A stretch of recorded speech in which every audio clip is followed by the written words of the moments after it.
Mr. Talcove, do you know how many inspector generals at agencies that were investigating Elon Musk's companies have been fired by the Trump-Musk administration? No. It is 5. Ms. Royal, the Inspector General of the Department of Labor had 17 open investigations into Tesla and SpaceX. Do you know what the Trump-Musk administration did to that Inspector General? No. They fired him, and I think y'all know. Mr. Whitson, the Inspector General of the Department of Transportation was investigating Tesla. Do you know what the Trump-Musk administration did to that Inspector General? No. They were fired. The Department of Defense's Inspector General was looking into SpaceX. Mr. Hedler, do you know what the Trump-Musk administration did to that Inspector General? I believe he was fired. Thank you. I think everybody on the panel knows what the answer to these questions were. The U.S. Department of Agriculture Inspector General was investigating Musk's Neuralink. Mr. Talcove, now I'll ask you again under oath, do you know what Mr. Trump did to that Inspector General that was looking into one of Musk's companies? No. He was fired. The Inspector General at the EPA was repeatedly taking on Tesla. Mr. Hedler, since it seems that you're answering the questions that everyone knows the answer to, do you know what the Trump-Musk administration did to that Inspector General? I believe he was also fired. Also fired. At least 5 Inspector Generals that were looking into Elon Musk's companies were fired by the Trump-Musk administration. These Inspector Generals, who are independent, protected by law, they are the people that find the waste, fraud, and abuse and found many of the cases of waste, fraud, and abuse that have been brought up today, fired because they were looking into Elon Musk. At the NLRB, the National Labor Relations Board, which is supposed to protect workers from getting their unions busted by folks like Elon Musk, made functionally broken by the so-called Department of Government Efficiency that really is the Department of Government Efficiency for Elon Musk, not for you. They are trying to shut down the Department of Education, the Department of Labor. You know what Elon Musk doesn't seem to be looking into? His own contracts. Again, I'll ask you, Mr. Talcove, do you know how much money a day Mr. Musk will receive from the federal government for his contracts? No. The answer is $8 million a day. Just last year, Elon Musk was promised $3 billion from close to 100 contracts with the federal government. Ms. Royal, do you know how much the average person in this country who survives on Social Security, one of our seniors who's worked their entire life, about how much they have to survive on a day? I do not. $65 a day. We're not looking into Elon Musk's $8 million a day. This subcommittee, chaired by Marjorie Taylor Greene and the House Republicans, is looking into your grandmother's $65 a day. Let me be clear. I think we would all support taxpayer savings, look into money we might needlessly send to billionaires and big corporations, find taxpayer savings, and send it back to your hardworking family.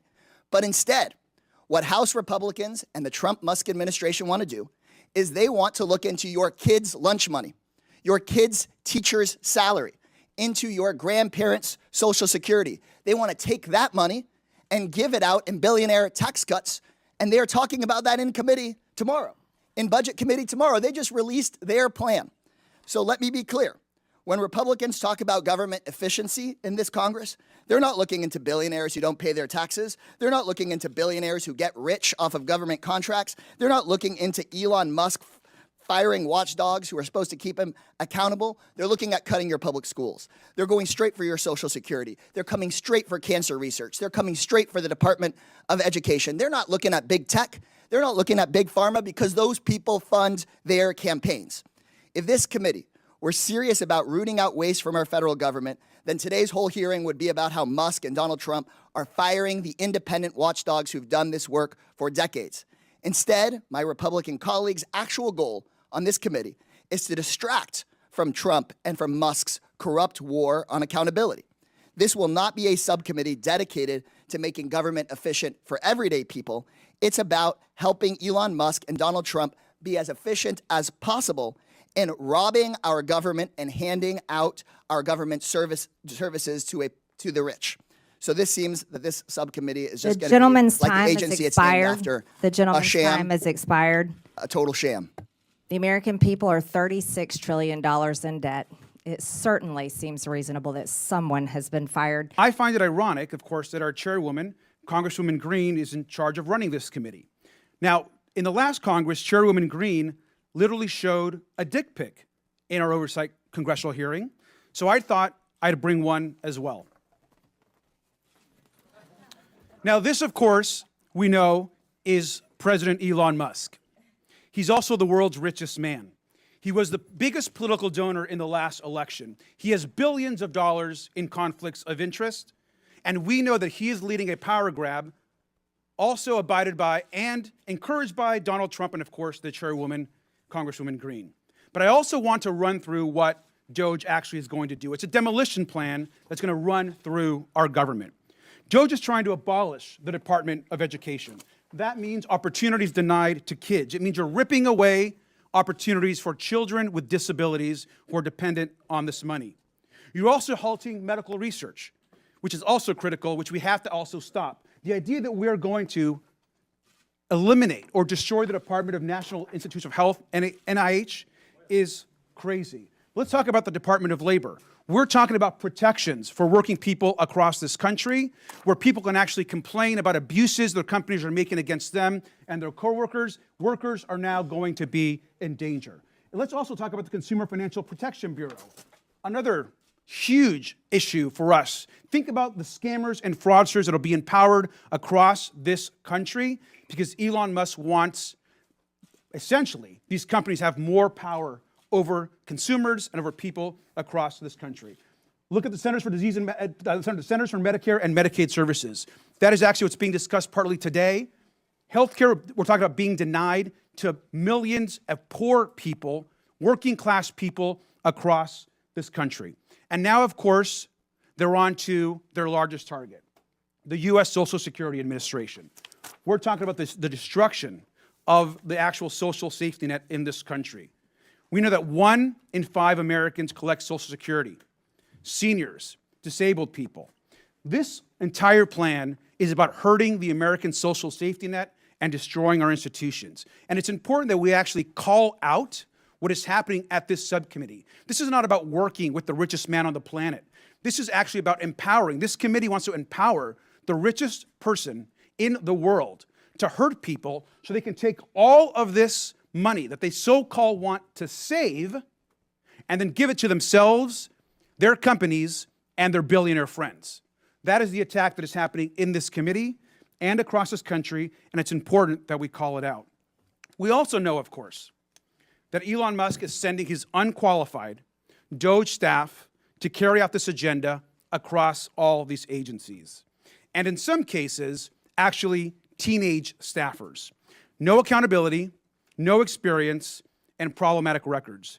They're trying to rob you, and they're probably a minor. We've had a number of these hearings, so I do want to be clear. Before the Trump administration came in, this committee did exist in the form of the Oversight Committee, and our task is to root out waste, fraud, and abuse. In that vein, we had a number of hearings, at least last term. I can't speak for any other term as I'm only in my sophomore term, and we dealt with improper payments. And interestingly enough, our chairwoman, who is so passionate about this today, she missed every single one of those improper payment hearings. But just to be clear, I was there, so I don't want anyone to believe that Democrats just come to work and don't plan to do work. In fact, I'm trying to figure out exactly what it is that the Republicans believe our job is, because right now they have relinquished their constitutional duties over to an unelected bureaucrat, someone who no one went out to vote for. And absolutely, he is occupying the Oval Office, as we saw yesterday. And that is a first for me, to see someone occupying the Oval Office who's never actually been elected to the Oval Office and actually answering more questions than the person that allegedly got elected.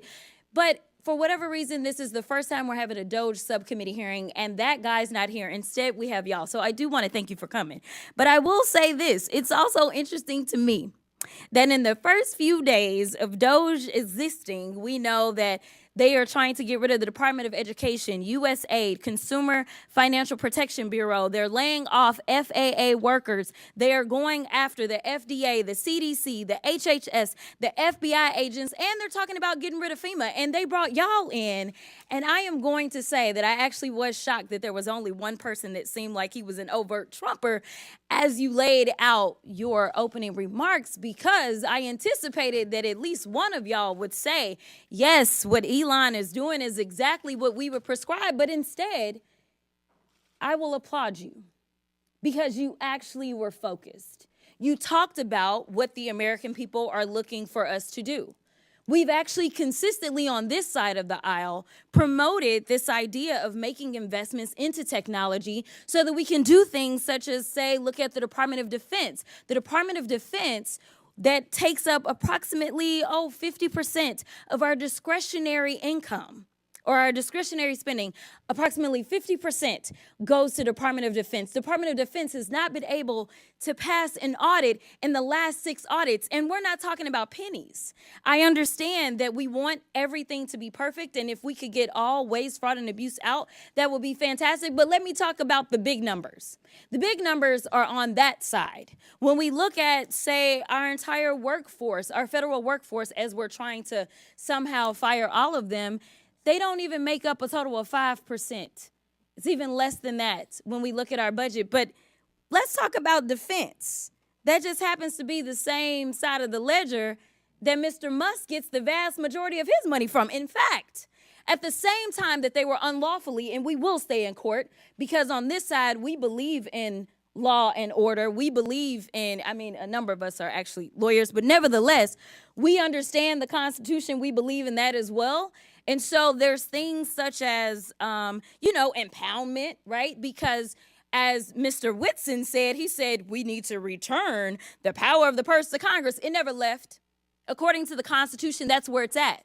Now, I know that people are confused right now because for whatever reason, we had a guy that went in, and you talk about people invading our data. Listen, people said that they were upset about TikTok, but I'm upset about the guy that runs Twitter, who for sure is doing nefarious things, because I don't understand, if you are trying to conduct audits and figure out where the waste, fraud, and abuse is, I don't know why you would go to some tech guy. In fact, it was only techies that were sitting there at inauguration. We didn't have auditors. I would welcome auditors to come in and do forensic audits. In fact, he sat there in the Oval Office yesterday and he admitted that he was lying, and he was using his propaganda machine to do it when he said that we sent millions of dollars to Gaza for condoms. That was a lie. So let me tell you something. The gentlelady's time has expired. And it is time for the us gentlelady's to do our time has job expired. and rein in this rogue actor known The gentlelady's as Elon time Musk. has expired.